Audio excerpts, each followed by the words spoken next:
Michael Ian Cedar from The Legacy of You. Today we're going to talk about the Piggy Bank of Trust.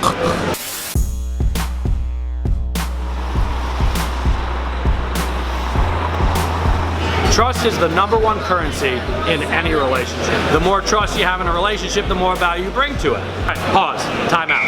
I want to share with you why I want to tell you this information about the secret of the Piggy Bank of Trust. I'm obsessed with The Legacy of You, and I don't mean the title of the blog. The title of the blog is because truly I am obsessed with the fact that you have the opportunity to leave something amazing and positive behind. But to leave something amazing and positive behind, it requires the ability to build an amazing amount of trust in your piggy bank with the relationships that are in your life. Here's example #1 how the Piggy Bank of Trust works. You're at a party, you meet someone, you like the person, so you start talking to them. And you take a sincere interest in them and you ask them a lot of questions about themselves and let them talk about them. Boom, you just added $1 to the Piggy Bank of Trust. Now, at the same party, you introduce them to another person who has like interests, and you introduce them as why they have like interests. Boom, 50 cents in the Piggy Bank of Trust.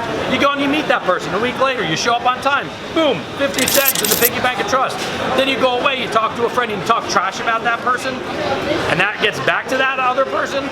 Boom, you just took $4 out of the Piggy Bank of Trust. You are now at $0. Here's a professional example. GoDaddy.com, they sell domain names. I have a few domain names with them, right? Pretty cut and dry kind of business. They call me once a year to talk about my account with them, and most of the time they're like, hey, you're spending too much money. So this happened for like 5-6 years. This year they called me, I took the call, they talked to me, and they said, hey, I think you're underspending. And boom, I ended up spending more money with them. Why? Because they've got mad bank with me, mad bank with me, bank. You don't have to know someone to build money and trust in the Piggy Bank of Trust. You can build it with complete strangers that you never meet.